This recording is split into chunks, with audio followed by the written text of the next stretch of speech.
ببینیم. بیاین کارگرای محترم یک بار ای را ببینین. این کسی را که شما میبینین اردای دیوانه پارسال همراه پتلونای نیمه خود از پشت دخترات دویده حال آمده. در اینجا اکتای رئیس را میکنه. این بچه عمیم است، یعنی یکی از اعضای فامیل ما است.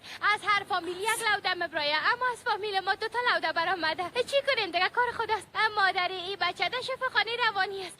شما هیچ در مورد ما شک نکنین، یعنی ما و پدرم هیچ مشکل روانی نداریم. فقط ما از مرگ برگشتیم، یعنی گرده های مشکل پیدا کرده بود. پدرم همگی را در شرکت گفته بود که باید گرده های ما تبدیل شوند. همون کسی که راضی شد بر من گرده های خدا بده خداوند 1000 بار از او راضی باشه. او بیچاره همی که به اینجا رسید مادر ای بچه، مادر اردا جان، یعنی امی اصلی ما، اون نفر که به من گرده خودم میداد اختطاف کرد و بعد از او پدر اصلی مرا، یعنی برادر اصلی خدا تهدید کرده که تمام این شرکت ها را به نام خود بسازه. حالا ببینین این لوده ده اینجا وظیفه ریاست پیش میبره. اینه ببینین. افسون جهانت بستکو از اینجا گم شو. افسون از اینکه باید خسته نمیشی.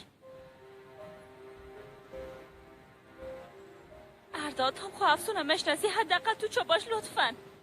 بهار پس تو مانیگه پای احمقانه خواهرت شو. با تو میزی بکی روانی را گرفته اینجا آوردی؟ ما کسره، ما ده همینجا کار میکنم. ارداد دوباره به کار برگشتی؟ واقعا؟ بله. پس حالا دیتانم و قسم کامادین پس میرین. حساب خانم بهار بسته کنین و از کار رخصتش کنین. درست است. طرف ما ببین. هی تو را میگم.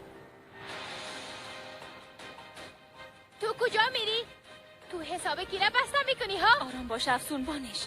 میریم دقیقش نباش. گوش کن بهار، اینقدر زود از این دیواره ترسیدی؟ توبه تو برو سر کار خود باش. من همراه این لوده گپ میزنم که حساب کی را بسته میکنم.